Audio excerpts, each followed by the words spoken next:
चीनी अगला स्टॉक है जो मेरी नजर में है। क्या कॉल है आपकी इस पे, क्या टारगेट देखते हैं? कि जो कंसोलिडेशन फेज था बलरामपुर चीनी का पिछले मेरे ख्याल से 3 से 4 दिनों में, वो अब कंप्लीट हो गया और शायद अब जो रैली थी जो हमने मेरे ख्याल से पिछले 2 हफ्ते में देखी, वो फिर से रिज्यूम होगी। और सबसे इम्पोर्टेंट ये है कि 200 डे मूविंग एवरेज के आसपास स्टॉक ट्रेड कर रहा है। उम्मीद करिए कि 200 डे मूविंग एवरेज ब्रेक होंगे और स्टॉक 150 के आसपास जाएगा। तो खरीदारी की राय बिल्कुल रहेगी यहाँ पर, और 124 के स्टॉप लगा सकते हैं। ओके, 124 के स्टॉप के साथ आपके लिए एक तेजी का कॉल फिलहाल यहां पर बनता हुआ। एक नजर कैप्लिन पॉइंट पे फिर से डालिए, हमने कुछ देर पहले इसकी चर्चा की थी। स्टॉक अब आपको 15% ऊपर दिखाई देगा, करीब करीब 8 गुना वॉल्यूम देखने को मिल रहे हैं। और इस स्टॉक पे आज जिस तरह की जबरदस्त मूव आपने आते हुए देखी है, इस कंपनी का पूरा नाम कैप्लिन पॉइंट लैबोरेटरीज है बाय द वे, वो आपको शायद स्क्रीन पे आमतौर पे नहीं दिखता।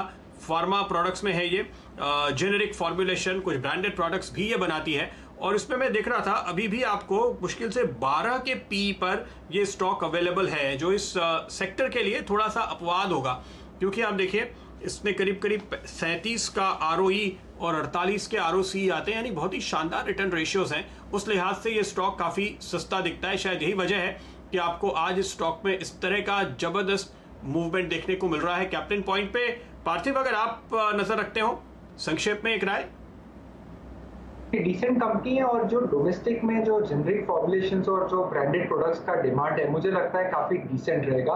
और आगे जाते हैं आई थिंक इस कंपनी के रिटर्न रेशियोज जो आपने बहुत राइटली पॉइंट आउट किए, काफी अच्छे और करीबन 12 के ट्रेल पीई पे अवेलेबल है।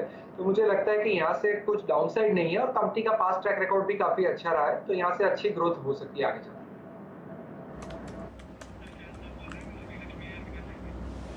ओके, तो ये कॉल आपके लिए इस समय आती हुई एक फंडामेंटल राय भी। जिस तरह का शानदार मूव देखने को मिला है, ये तो फिलहाल तो 20% के सर्किट की ओर बढ़ता हुआ दिखाई दे रहा है, लेकिन बड़ा मूव निवेशकों के लिहाज से अभी और आएगा। चलिए आगे बढ़ते हैं, और सबसे बड़ी खबर जो आज शाम बाजार बंद होने से लेकर कल सुबह तक आने वाली है आपके पास, वो है FOMC, federal open market committee. ये एक कमेटी है जो अमेरिका में ब्याज दरें तय करती है। अब अमेरिका में ब्याज दरें ऑलरेडी करीब शून्य है, शून्य से चौथाई का एक दायरा है, तो वहां से उम्मीद ऐसी ज्यादा नहीं है कि कोई रेट कट हो। लेकिन जो कुछ कहा जाएगा, जो बताया जाएगा प्रेस कॉन्फ्रेंस में, जो बातें निकलकर सामने आएंगी, उन सब पे नजर होती है। इसको बारीकी से समझेंगे। हमारे साथ लक्ष्मी अय्यर जुड़ रही हैं, कोटक म्यूचुअल फंड के फिक्स्ड इनकम की हेड हैं, और आप CNBC आवाज के दर्शक अच्छी तरह परिचित हैं। लक्ष्मी, बताइए क्या उम्मीद आप कर रही हैं? ऐसा लग रहा है कि दुनिया भर के बाजार थोड़े बुलिश होकर के इस मीटिंग के पहले तैयारी कर रहे हैं कि तेजी होगी। जी बिल्कुल, मार्केट का जो हाल है वो बिल्कुल रॉकेट सिंह की तरह है। सेल्समैन ऑफ द ईयर जो पिक्चर आई थी उसी की तरह ऊपर चढ़ता जा रहा है। तो ये देखकर शायद FOMC वाले भी थोड़े असमंजस में रहेंगे कि आज हमको आउटलुक अगर देना है तो हम क्या देंगे। अगर आप देखोगे तो दिसंबर के बाद FOMC ने कोई गाइडेंस ऐसा फॉर्मली दिया नहीं था, क्योंकि कोविड के चलते क्या गाइडेंस दिया जा सकता है उसमें भी थोड़ी बहुत हलचल थी।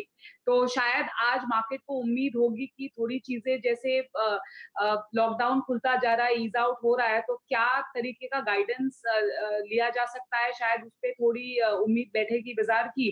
रेट कट की तो जैसे आपने बताया कोई ऐसी खास उम्मीद नहीं है। पिछले हफ्ते ही फेड के कुछ ऑफिशियल्स ने रूल आउट कर दिया था कि नेगेटिव ब्याज दरें नहीं जाएंगी, तो उसकी उम्मीद थोड़ी कम है मेरे हिसाब से। लेकिन बाकी जैसे मैंने आपको बताया, बाकी जो सारे ये मुद्दे हैं उन पे ज्यादा फोकस रहेगा ये FOMC के मीट में। जी, लक्ष्मी जी नमस्कार, मैं शैलेंद्र बोल रहा हूँ दिल्ली स्टूडियोज से।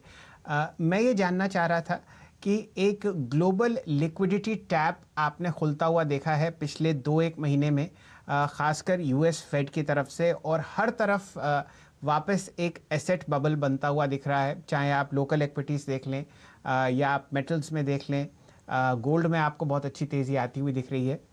क्या संभावनाएं कि ये अगले 1 या 1.5 साल तक चलता रहेगा और इसी तरीके से हम लोग इनमें मूवमेंट आते हुए देखेंगे, हालांकि जो रियल इकोनॉमी है वहाँ पर आप कोई बदलाव शायद ना देखें? देखिए, जो ये लिक्विडिटी की सुनामी आई हुई है, ये विश्व भर में हम देख रहे हैं, ना कि सिर्फ US में या फिर इंडिया में। और हमें ये लगता है कि ये सुनामी इतनी जल्दी थमने वाला नहीं है। हालाँकि इसके जो आफ्टर इफेक्ट्स है, जो साइड इफेक्ट्स की हम बात करें, क्या महँगाई की ब्याज दरें बढ़ सकती है, वो सब तो लोग जैसे अगर आप आशावादी हो तो आप पॉजिटिव साइड देखते हो, अगर आप पेसिमिस्ट हो तो आप नेगेटिव साइड देखते हो, तो स्केप्टिक्स का ये डेफिनिटली एक पॉइंट ऑफ व्यू रहता ही है। लेकिन इमीडिएटली तो ये लिक्विडिटी थमने नहीं वाला है और इसका ये कारण है क्योंकि ये जो लिक्विडिटी जो हमने रिलीज की है विश्व भर में, ये एक मेडिकल इमरजेंसी को कॉम्बैट करने के लिए है। और ये मेडिकल इमरजेंसी आज तक इसका हल नहीं निकला है, वैक्सीन वगैरह निकलेंगी लेकिन 9-12 महीने बाद। तो इस वजह से हम ये कॉन्फिडेंटली कह सकते हैं कि ये जो लिक्विडिटी है इमीडिएटली थमने वाला नहीं है और ये जो एसेट इन्फ्लेटरी ट्रेड जो हम देख रहे हैं, वो भी थोड़ा बहुत बना रहेगा।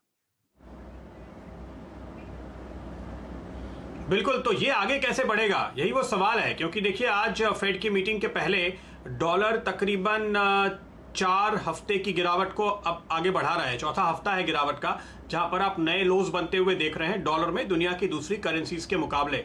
देखिए लक्ष्मी, आमतौर पे दुनिया के सेंट्रल बैंकर बड़े सीधे बल्ले से खेलते हैं, लेकिन फेडरल रिजर्व जो है वो इनोवेशन करता है, वो नए नए शॉट्स निकालता है। कभी वो टार्प लेकर आया, कभी वो क्यूई लेकर आया, फिर लोगों ने उसको फॉलो किया। इस बार एक नया वर्ड चल रहा है, यील्ड कर्व कंट्रोल, यानी बॉन्ड यील्ड्स को नीचे लेकर आओ। कैसे, क्या आपको लगता है कि इस बारे में शायद कुछ कहेंगे आज जेरोमी पॉवेल साहब, जिससे बाजार को खुशी होगी और एक आप और रिस्क ऑन ट्रेड जो दुनिया में चल रहा है उसको आगे बढ़ते हुए देखेंगे? देखिए, एक टाइम था जब यूएस की जो फेड फंड फ्यूचर जो हम ट्रैक करते हैं काफी गौर से यहाँ पर, वो प्रिडिक्ट कर रहे थे, वो आपको अंदाजा दे रहे थे कि यूएस में रेट्स नेगेटिव होने जा रही है। लेकिन पावेल साहब के बोलने के बाद और यील्ड कर्व के मूवमेंट के बाद जो 25 से 30 बेसिस पॉइंट के आसपास जो 10 ईयर का यूएस बॉन्ड यील्ड ट्रेड हो रहा था, वो अब 80-85 बेसिस पॉइंट के रेंज में आकर ट्रेड हो रहा है। तो यील्ड कैपिंग वाली जो स्टोरी है, वो मेरे हिसाब से इस मसले का सॉल्यूशन शायद नहीं होगा, तो इमीडिएटली उसको दोहराना भी ठीक बात नहीं होगी।